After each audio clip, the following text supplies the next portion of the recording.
So this morning, ladies and gentlemen, we are with the beast. The beast, the KTM 1290 SuperDuke R.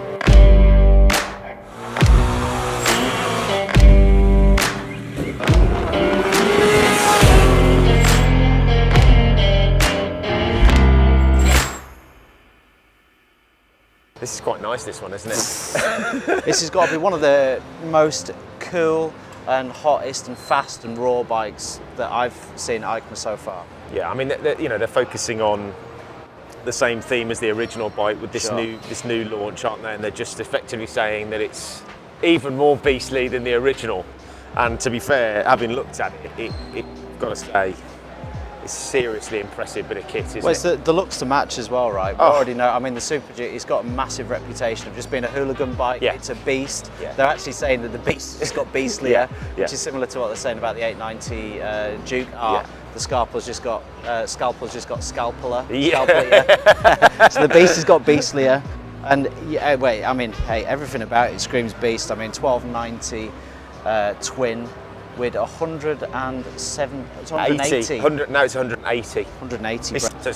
It's quite interesting having spoken to one of the other manufacturers yesterday about what they're trying to do this time around with new bike launches, especially with Euro 5 legislation, and how much more difficult it is to get bikes through that test. Well, it's really hard to make an improvement in that, you know, with all that into account, right? Oh, without a shadow of doubt. But even to remain the same horsepower and weight and all that kind of stuff, that's a massive challenge. Never mind making improvement. Well, the interesting thing, and this is the thing I think that excites me more than anything, is actually they're reducing weight. So some of the manufacturers have done it. They've done it with this. This bike is 6 kilos lighter than it was last time around. There is a slight power hike. This goes up, I think, as we just said, to about 180 horsepower.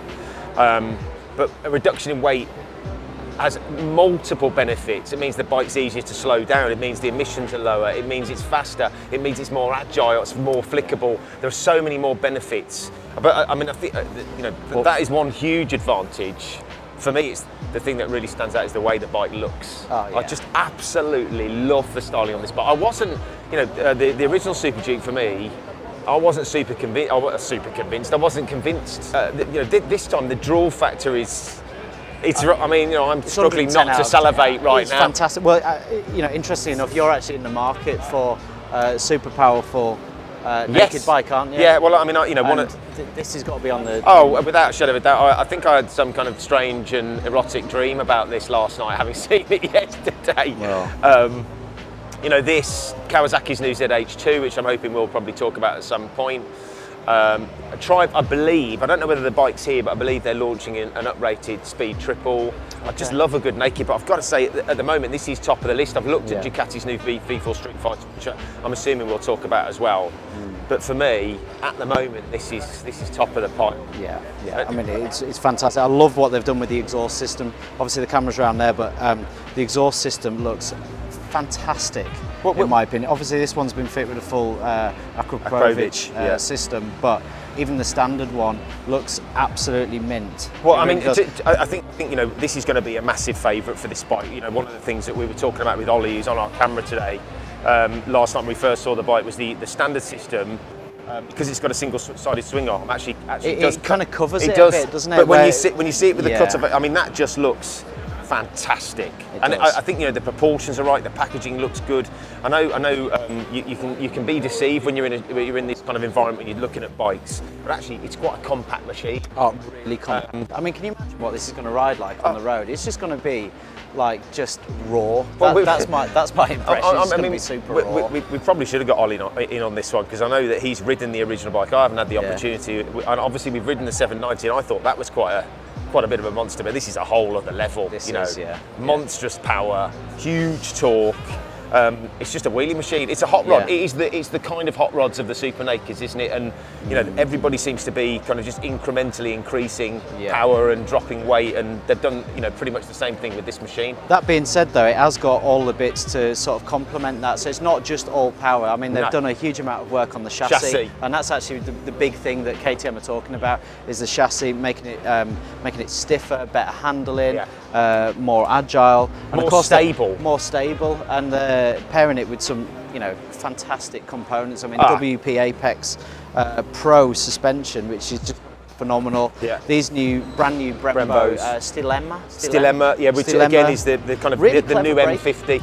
Really clever braking system. I mean, you know, CNC specifically to like induce sort of more airflow, so you don't get that that build-up of heat when you're really going hard. I mean, it's a clever system, and actually I think a fair bit of the weight is saved via the new Brembos. So yeah, when we were talking to Paolo yesterday, he said that the effectively they're sort of peppering holes in the caliper to make it lighter, but also to make it to improve the airflow to stop you getting your brakes too hot. It's so clever. The other thing I love about this is the switch gear. I know it seems like a really silly thing, but I think they've improved that massively. It all feels really nice quality and premium. That's the right word. Yeah. The finish does feel another notch up from the previous bike. Yeah, I would totally agree with you. And what? I've decided. Yeah. So pricing on this is not wholly confirmed yet for the UK, but we're looking at about sort of 17-18 grand for this, aren't we? I think between 17.5 and 18k. That doesn't include the tech pack, which is something they're obviously doing for this round of releases. That's fitted on this bike. Say again? And that's fitted on this bike, tech pack. Yes. Yeah, and that again is very similar to what we talked about with the 890 R. Track mode, multiple rider modes, 9-way traction. And Paolo was just saying to us that when you're on track and you're really putting some heavy braking down, it'll flash the rear light to let other people know that you're really. Cool.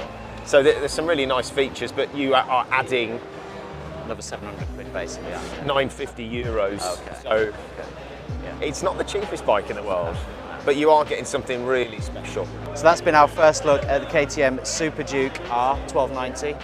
Absolutely love the bike. It's gorgeous. So stay tuned, we're going to be shooting more bikes from EICMA and the latest basically for the 2020 season. Please like, please comment, love to hear what you think about the bike. Please subscribe to the channel as well, and make sure you hit that notification bell too, and we'll see you next time.